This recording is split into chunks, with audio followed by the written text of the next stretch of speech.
大家好，我是戴眼镜拿着话筒拿了私家片片。今天说一说救命解药。故事的男主角小白童年时亲眼见证父亲生意失败跳河自杀，长大后小白成为华尔街的一名职场精英，接到董事会命令去接正在欧洲度假的公司总裁李铁根同志回纽腰。出发前，小白的老妈也去世了，小白带着老妈的遗物，一个他亲手做的少女手办出发了。小白打飞机从美国纽腰来到了欧洲的一家疗养院，这家疗养院在100多年以前是一个男爵的庄园，男爵追求血统的绝对纯净，所以只和自己的亲妹妹结合。因为违反了当地的宗教信仰，所以村民在地窖里当着男爵的面烧死了他的妹妹，并且一把火烧了这个庄园。小白来到疗养院的前台，护士大姐说很抱歉，下午3点之后谢绝来访。小白说这才3.0吧，就不能通融一下吗？护士大姐露出了一个标准的虎式微笑，当然不能啦，请记得多喝水，有益健康。小白很生气，找到了疗养院的经理，经理一边介绍疗养院的历史，一边用水龙头接水给小白喝。原来疗养院地下有丰富的淡水资源，水质特别养生，通过水疗能够有效缓解病人的脑血栓、心脏病、高血压、糖尿病，甚至对不孕不育、夫妻生活不和谐都有奇效。小伙子，你要不要试一下？不用了，我就想接我们的总裁李铁根回纽腰。你下山等一下，记得多喝水，有益健康。于是小白只好坐车下山，路上突然冲出来一只鹿。最近看的电影里，主角开车撞鹿，这已经是第3回了。你们有考虑过鹿晗的感受吗？就不能换个别的动物撞吗？小白醒来以后，发现自己躺在床上，腿上打了石膏。院长说小白需要在这里休养几天，还告诉小白要记得多喝水，有益健康。院长走后，小白居然在水杯里发现了一只小蝌蚪。小白拄着拐杖到处参观疗养院，最后在一个桑拿房里找到李铁根，跟我回纽腰吧，这里连个大保健都没有。李铁根说自己生病了，要留在这里治病，还安利小白这家疗养院的水特别养生，要记得多喝水。闭嘴，别他妈再说了。小白在等待李铁根的时候，想顺便撩个妹，认识了穿裙子的少女柳飘飘。柳飘飘说自己是特殊病例，和其他病人不一样。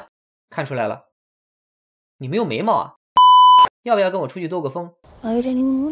小白回来发现李铁根的病床空了，院长说李铁根病情加重，走不了了，还说小白也病得不轻，然后小白就流着鼻血晕倒了。醒来以后，小白表面上同意接受治疗，背地里从院长办公室偷走了李铁根的病历。治疗过程就是把小白泡在水缸里，小白泡着泡着，脑海里就出现了关于老爸自杀的回忆。再一睁眼，我的妈呀，水缸里到处都是又黑又长又粗的，这个到底是鳗鱼还是黄鳝？医生和护士救出了小白，小白再回头一看，发现鳗鱼不见了。医生说因为你的身体正在排毒，所以在治疗过程中会出现幻觉。小白在疗养院还认识了大爷大妈3人组，除了再次强调记得多喝水有益健康以外，王大妈还给小白补充了庄园主人男爵的故事。原来男爵的妹妹一直无法怀孕，所以男爵为了治疗妹妹的不孕不育，拿当地村民做实验，导致当地出现了很多干尸。小白又找到柳飘飘，把妈妈留给自己的少女手段送给了她，让她骑单车带自己下山，来到一家酒吧。小白把柳飘飘留在了酒吧，然后找到了一个兽医。兽医看完病历说李铁根的牙齿脱落，很可能得了慢性脱水。小白说你他妈在逗我吧？疗养院里的人整天就知道喝水，都快成河马了，怎么可能得慢性脱水？小白回到酒吧，发现不良少年正在非礼柳飘飘，于是挺身而出，被不良少年胖揍了一顿。院长赶到，又把小白和柳飘飘接上了山。晚上，小白发现自己也掉了一颗牙，他偷偷潜入了疗养院闲人免进的楼层，来到了一间类似钢铁侠格纳库的房间，只不过房间里陈列的不是钢铁侠的战甲，而是一个个泡在水缸里的老人，其中就有小白的总裁李铁根。小白吓得撒腿就跑，果然被院长逮了个正着。院长为了教训小白，不上麻醉，强行给小白拔了一颗牙。小白打伤医生逃下山，并且报了警。谁知道警察早就被院长收买。院长出现说小白看到的尸体都是幻觉，然后活生生的李铁根居然真的出现了。故事的结局是小白相信一切都是幻觉，留在疗养院和其他老人一样接受治疗。去的，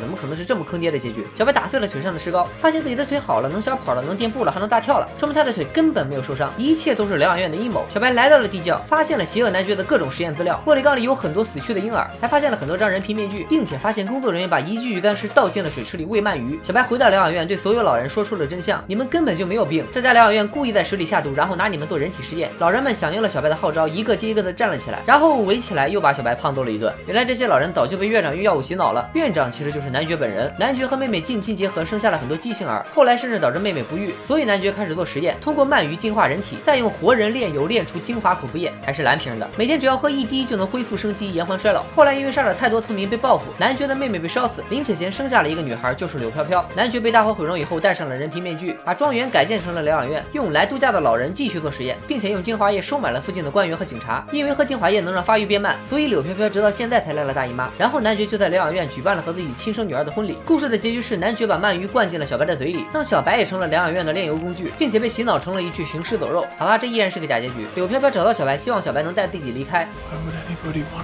柳飘飘把少女手办还给了小白，小白因为妈妈的遗物恢复了意识。在男爵即将强行和女儿没羞没臊的关键时刻，小白赶到救下了柳飘飘，然后一把火烧了地窖，大火蔓延烧了整座疗养院。柳飘飘亲手杀死了自己的变态父亲。小白和柳飘飘骑单车离开这里，过上了没羞没臊的幸福生活。看完以后，片片再也不想吃鳗鱼饭了。还有关心别人的时候，请不要总说多喝水有益健康之类的废话好吗？拜了个拜。